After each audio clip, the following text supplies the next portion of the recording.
I am prepared to bring the full force and weight of our government to the federal level and the other highest levels, whatever we can do, at 4:30 a.m. In Minneapolis, a city that normally wakes up in layers is already unstable. A statement from a national political figure is circulating in clips and captions. To some residents, it reads as a call to protect the community.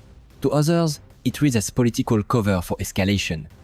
We are here to stay, and this is our country. We are going to make a life here, another voice states. They have a representative, Ilhan Omar. She shouldn't be allowed to be a congresswoman, and I'm sure people are looking at that. And she should be thrown the hell out of our country. Before sunrise, the streets become harder to interpret.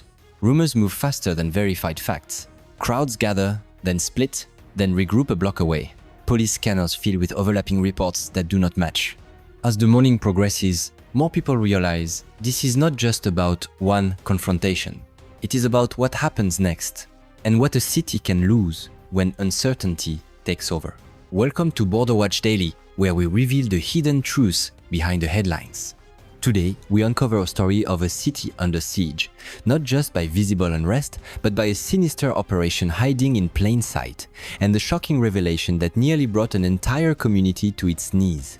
Just 10 days after the new year began, Minneapolis, once described as a quiet Midwestern city, descended into unrest that local officials struggled to contain. The trigger was not a single broken window or an isolated arrest. It was a declaration. A member of Congress, a prominent political figure closely tied to the city's public debate, publicly described the escalating confrontations as a nationwide uprising, framed as necessary to protect the community after a shooting left a local woman dead. To supporters, the message sounded like solidarity. To law enforcement, it sounded like legitimization for further escalation. In an environment already tense, such words can dramatically change how crowds interpret risk. Federal planners responded swiftly and decisively. More than 10,000 Border Patrol officers and federal agents were rapidly deployed with a clear mission: restore order after days of unrest.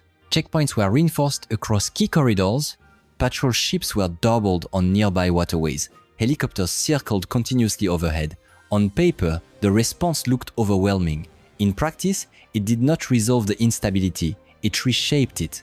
Within just 72 hours, protest activity across Minnesota tripled.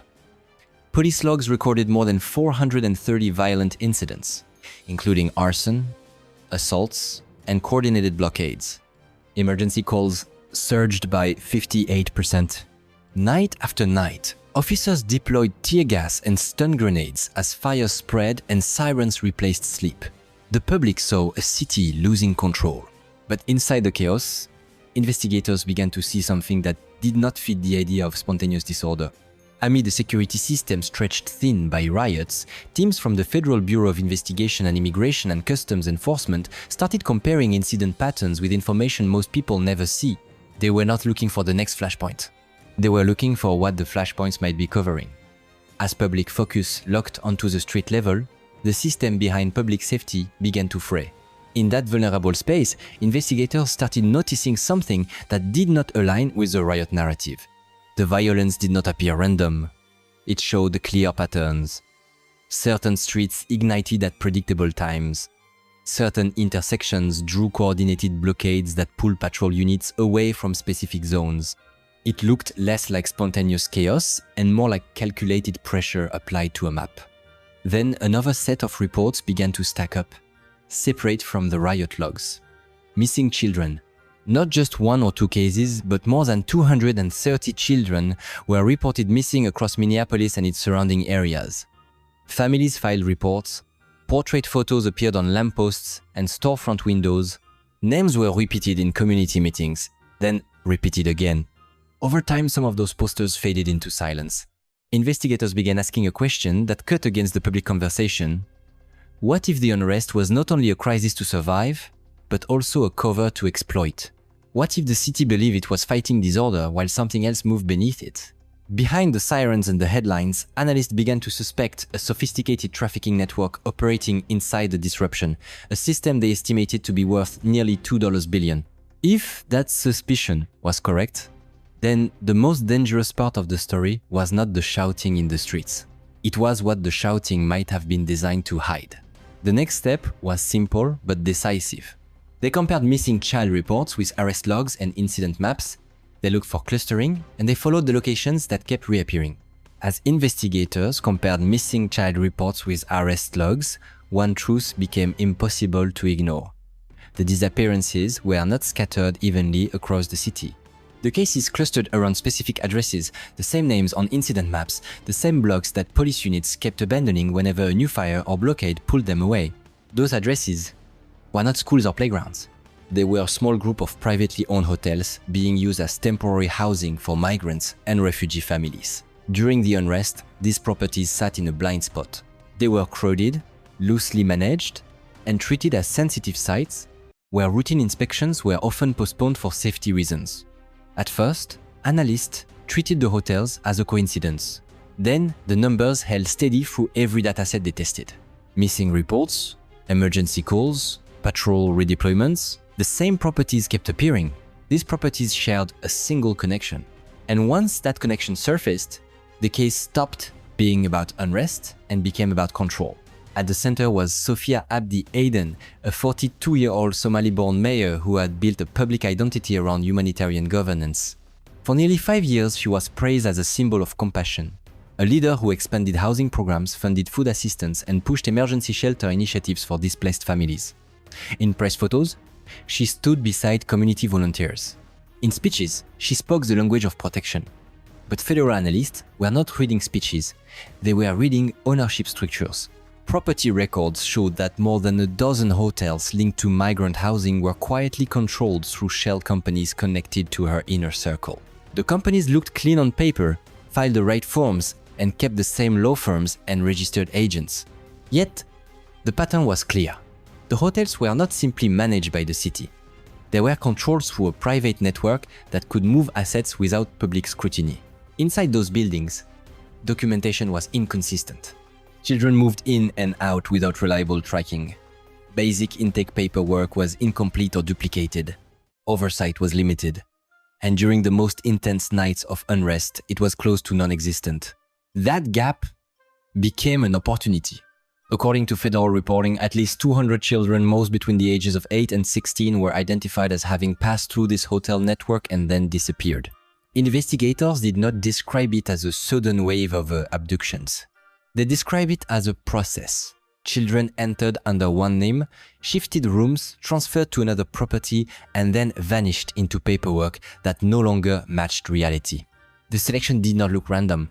Medical records tied to the facilities revealed consistent criteria: basic health screenings, minimum weight thresholds, and falsified age documentation. The documentation was not sloppy. It was structured as if the objective was not only to take children, but to move them through systems that would not immediately flag anomalies. Each child was reduced to a commodity: corneal tissue. Intelligence agencies traced the export routes of 200 pairs of corneas to 5 countries: China, India, Mexico, Pakistan, and Brazil. The routes were not direct flights with obvious handoffs. They moved through intermediaries, paperwork, and transport chains designed to look routine. Federal analysts described it as a pipeline feeding an underground medical market that thrives where oversight is weak and demand is constant. Conservative estimates indicated annual revenue exceeding $1, 8 billion, laundered through shell accounts across 5 continents to evade quarterly audits. The movement was broken into smaller transfers. Timing was spread across reporting periods. On the surface, the accounts looked like charities, contractors, and service providers. Underneath, the pattern was the same as the hotel ownership structure: control without exposure. And the network did not stop at trafficking. Financial analysis suggested that the same transport channels were linked to more than 2 metric tons of narcotics each year, including heroin, methamphetamine, and fentanyl. The routes connected to Asian trafficking networks and distribution lines across North America. Investigators concluded that the crimes were not separate operations. They were parallel streams, feeding the same machinery. This was not a failed charity, this was a system. Children were a commodity, hotels were the staging points, Unrest was the cover. While police units focused on crowds and public attention remained fixed on political confrontation, the network operated smoothly, methodically, and on schedule. Because while the city directed its attention outward, someone else was watching from within, tracking every movement, every transfer, every child. At 4:30 a.m., Minneapolis was quiet, not calm, but exhausted. Sirens had faded. The streets were empty. It was the kind of silence that settles after nights of unrest, when a city pauses to breathe, and nobody wants to be the first to break it. That was the moment federal teams moved. A column of black unmarked SUVs rolled toward a single location. An immigrant hotel just off a major transit corridor. No lights, no announcements, no visible staging outside. The operation was built to be finished before the surrounding blocks fully woke up. Inside the vehicles were 320 tactical agents from Immigration and Customs Enforcement and the Federal Bureau of Investigation, operating under sealed federal warrants. Surveillance in the prior hours had confirmed armed guards inside. Intelligence warnings referenced automatic weapons. The risk assessment was blunt. This would not be a clean entry, and speed would be the only advantage. At 4:32 a.m., the first doors were breached. The response was immediate. Gunfire erupted from upper floors as guards attempted to slow the advance. Muzzle flashes cut through stairwells. Shouts echoed down narrow corridors as teams pushed upward in controlled bursts, moving past rooms without stopping, prioritizing the floors flagged by surveillance. The resistance did not last. Federal teams overwhelmed it through numbers, coordination, and the fact that the entry points had already been mapped. Several attackers were pinned before they could reload. Others dropped weapons and retreated into locked rooms, only to be forced out moments later. The fighting lasted less than 3 minutes. Then the operation changed. As agents cleared floor after floor, they found doors that had been deliberately sealed from the inside. The locks were reinforced. The curtains were drawn. The rooms were silent in a way that did not match an ordinary hotel. Inside were children, rows of beds, lights off, medical equipment discarded in trash bins. Some children were unconscious, sedated to prevent panic and to reduce noise. Hands were bound. Their mouths were covered to keep them from calling out. Numbers were written on wrists and ankles, inventory markings, not names. The count stopped agents called 200 children, not estimates, not partial lists. 200 confirmed victims ranging in age from 8 to 17, every one of them alive, but barely. Medical teams were rushed in immediately. Oxygen was administered, sedatives were reversed where possible. Vital signs were checked in triage lines built inside hallways that still smelled of smoke from the entry. Several children had dangerously low heart rates. Investigators later said that if the recovery had been delayed even a little, many would not have survived transport. While medics stabilized the children, search teams kept moving. They found why time had mattered so much. Behind a false interior wall reinforced with steel framing, officers uncovered over 3 metric tons of narcotics, heroin, methamphetamine, and fentanyl, packed and labeled for export. Nearby safes contained cash, bundled and vacuum sealed, stacked in a way that suggested routine, not desperation. This was not a shelter, it was a warehouse. At 5:55 a.m., less than 40 minutes after the first breach, a final alert came through. The mayor's vehicle had been intercepted en route to the port. She was taken into custody without resistance. Back at the hotel, 26 armed operatives were already on their knees, hands behind their heads, the operation collapsing around them. The children were moved out under federal protection, carried when they could not walk, shielded from cameras, loaded into medical transport with the urgency of a scene that nobody had been prepared to see. By the time the sun rose, the city had slept through the battle and narrowly avoided waking up to a crime it could never undo. There were no cheers, no celebration, only quiet relief and the realization that this rescue had come just hours before the last containers were scheduled to leave. What agents uncovered after the hotel raid explained why time had mattered so much. The children were not being held indefinitely. They were scheduled to move. That schedule appeared in seized laptops and paper files recovered within hours. When analysts mapped the next phase, it led away from city streets and towards something quieter, larger, and far harder to trace. The ports. To move people through a port, a network does not need chaos. It needs routine. It needs paperwork. And it needs enough influence that nobody feels pressure to look twice. Federal analysts identified 12 outbound shipping containers already staged for departure within a 48-hour window. Each container was registered under legitimate export companies carrying common goods, clothing, packaged food, and household supplies. Items that moved through American ports by the tens of thousands every day. Nothing about the manifest raised alarms. That was the point. Hidden within modified interior walls and false floors were narrow compartments designed to evade basic inspections. The designs were crude but effective. Just enough air, just enough space, just enough time to reach open water. Investigators later confirmed that each container could carry up to 20 children, sedated and immobilized to prevent noise or movement. Paperwork made the deception complete. Visas had been pre-approved, identity documents matched falsified travel records. Customs declarations were stamped and cleared in advance. Financial audits showed bribes paid at multiple levels to local officials, port intermediaries, customs facilitators, and private logistics managers. The amounts varied, but the pattern was consistent. Six-figure payments delivered through shell companies and offshore accounts timed precisely before each shipment. Money flowed as smoothly as cargo. Banking records traced proceeds through dozens of accounts across 5 continents, broken into smaller transfers to avoid reporting thresholds. Quarter reviews showed no anomalies because the system had been designed to survive audits. Once at sea, the container plan split across 5 countries: China, India, Mexico, Pakistan, and Brazil, entering ports where corrupt intermediaries waited to receive them. From there, children would vanish into private clinics, underground markets, and secondary routes that rarely leave paperwork behind. By dawn, federal authorities issued emergency holds on every identified container, ports were quietly locked down, manifests were re-examined line by line. What had nearly passed as routine commerce was now frozen evidence.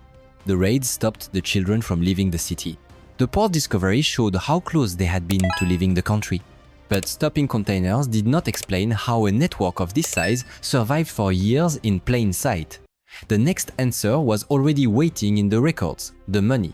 Within hours of the port lockdown, a parallel operation began, quieter than the raid and far more methodical. First, the money. Federal financial task forces activated across 3 agencies. Analysts from the Federal Bureau of Investigation Financial Crimes Unit, Treasury investigators, and International Banking Liaison began pulling records most people never see: grant ledgers, non-profit audits, humanitarian subsidies, and cross-border wire transfers measured not in thousands, but in billions.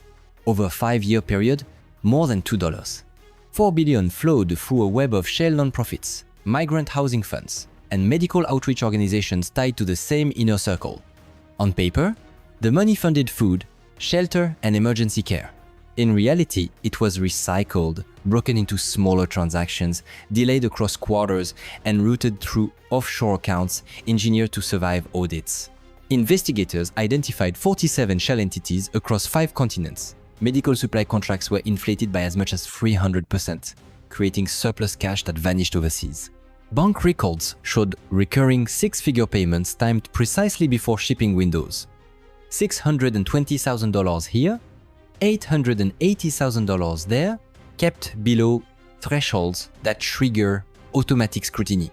By the 3rd day, analysts confirmed the same accounts also received deposits linked to more than 2 metric tons of heroin, methamphetamine, and fentanyl each year.